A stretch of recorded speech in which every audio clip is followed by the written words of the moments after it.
This is the Post Shift Podcast, a raw look at the hospitality industry. And welcome to the Post Shift Podcast. I'm your host, obviously, Shawn Soole. This week, I want to talk about training. The reason why I want to talk about training is that I haven't talked about the subject yet, which is really interesting because I do a lot of it. And the big thing for me is that actually right now, when you're listening to this at 9 a.m. on a Tuesday, I'm going to be doing some cocktail training with the staff at Pagliacci's. Now, I'm still technically at Pagliacci's here in Victoria, even though I'm away a lot. I'm back in Singapore in 3 weeks, 2 weeks, 3 weeks, I can't remember. 3 weeks, I think, for another 8-week stint. So this has opened up the thing because I'm training in Singapore. Even while I'm here through WhatsApp, I'm sending the staff tools and tricks and little tests and little online things, sort of get their knowledge up. So as we work through, and then I'm working with my lead bartender there to do like daily tastings and sort of build certain reinforcements that we're going to talk about today. So let's get down to it. Training. Now I've got 5 little steps. There's probably a ton more. This one's a nice little short video. I used to train based on what I knew. Now there's massive flaws in this, in the fact that everybody's different. And everybody being different, everybody trains different, everybody absorbs information different. This is where the big issue comes in. And so you have to train to the lowest common denominator. Now that sounds horrible. Lowest common denominator seems like it's like the low, like the short, like the low education level of bartending. But really, at the end of the day, even if you open a place, consult on a place, run a place, anything, and you hire a fantastic team, that team's going to change, and you will have people leave, and you'll have people join, you'll have people come up through the ranks, and so you may start with a freaking gangbuster, award-winning bar team, but after 6 months, 12 months, 18 months, there's going to be barbacks who come up through the ranks. Those barbacks are going to learn alone. So, but how do you, like, a lot of bartending stuff is based around learning as you go on the job, but it really needs to be formulated and put into a standardized paper so that if you hire someone, you can go, this is our mentalities, this is our methodologies, this is our mission statement. It's very HR speak, which I really didn't love that class in school. If you've been following my first term, HR was not my favorite class at all. But it has taught me a whole bunch of things. It's like training to the lowest common denominator.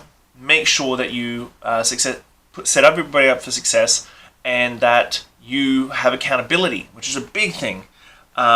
Which sort of leads into the next thing, is like, you can't get mad at someone for not knowing how to do something unless you've trained it or it's in a manual somewhere.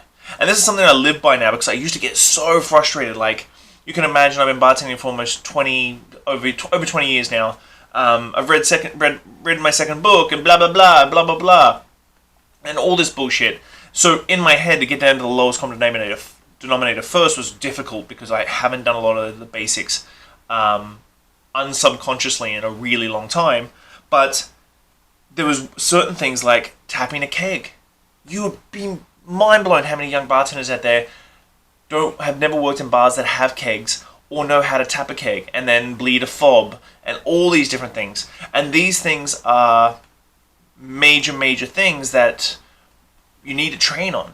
And it may seem simple for you, it may be common sense, it may be subconscious, it may be blah blah blah, but at the end of the day, there's a kid out there who's just turned 19 or 21 in the US who has never tapped a keg before, and he's coming to work at your place as a barback, and on a Friday night, 3 kegs blow it at the same time, and you send him back to the cool room, and he doesn't know how to change a keg.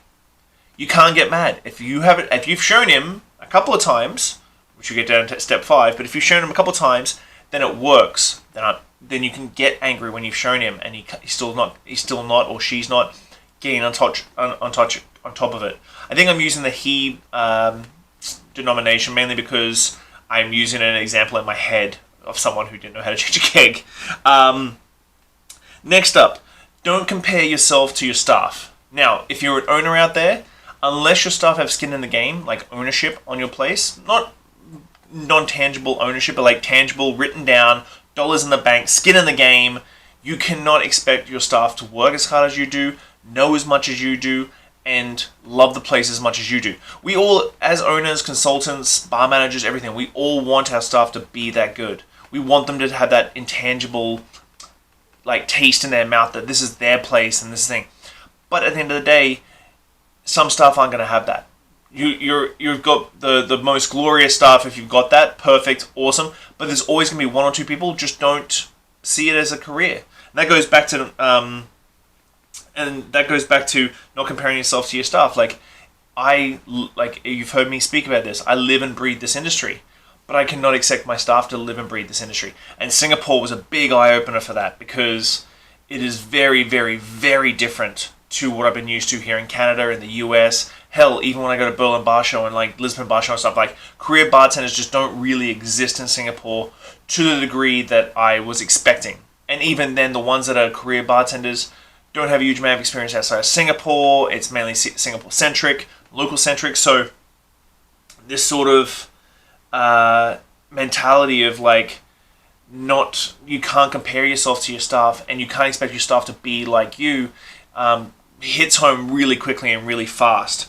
And that's where number 4 comes in. So number 4 is transparency and open communication. I like to start all my training sessions now with saying that I'm blunt, I'm honest, I'm brash at times, but at the end of the day, I'm trying to make everybody better. And I almost apologize for it in advance. Mainly because I know that if they shit the bed on something, whether it be a fucking service standard or a cocktail, or I see something come out and I've trained them on it and they like just completely like butchered it because it was busy, that when I come down on them hard, that they know that it's constructive and it's not passive aggressive or just me being a dick, which, well, I can't really say that, but at the end of the day, I open all my training sessions with this, saying that this is my life, this is my hobby, my pure existence is bartending and the hospitality industry. So I'm going to give you things that might be a little bit harder for you guys to digest because it's not something you're used to. I'm going to keep pushing and plugging away at that. If I'm ever really aggressive or brash, just let me know. And it's two-way. Open communication is two-way. Transparency is two-way.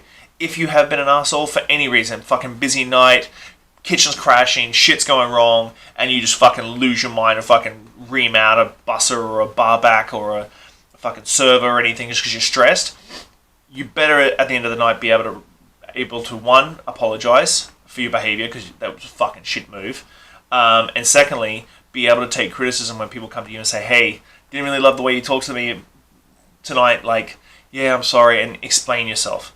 And I think most workplaces that get toxic real quick don't have this transparency and open communication that's really necessary to be successful. So last... oh, sorry, I broke my ribs last week. I cracked my ribs last week in a motorcycle accident. I'm in a lot of pain. Step 5, reinforcement. This goes back, literally covers everything we just talked about. Transparency, not comparing yourself, lowest common denominator, train everybody on everything, regardless of how small and niggly that you think it is. Reinforcement. It's been 2 weeks since I left Singapore. Chances are I'm going to do another wine tasting this week via me being away, which means that the staff will try the wines again and reinforce those flavor profiles and reinforce all the things that we talked about, and it starts clicking those gears and clicking those gears and clicking those gears. Same thing with the gin thing I just sent through. Same through the training we're doing tomorrow. It's not for a new cocktail menu. The cocktail menu that we're going to go through tomorrow is the cocktail menu we have on the menu right now at Pagliacci's. We're going to go through it again with me watching the new staff, because we have 2 new staff that I haven't seen work. 2 new staff working their way through it and seeing how it can work. So, there for my 5 steps of training. I hope that helps you out a little bit if you're trying to get into consulting or you're managing a bar and you're finding it difficult to get staff to align your goals. These are all steps you can take to make sure it works. So, thank you very much for listening. This is your post-shift shot. Have a good week. I will see you on Friday. I got a big guest on Friday if I can finally nail him down. But if I do, it'll be fantastic. So have a good week, guys. Bye. Thanks, Post Shifters. I hope you enjoyed that episode. If you're listening, whatever platform you're on, give me a good rating, subscribe, listen along. I'm going to keep going. I really enjoy sitting down with people and learning where they're from, what they did, and how they got to where they were. So if you love it, give me a good 5 stars. If you don't, give me 1 and I'll try harder.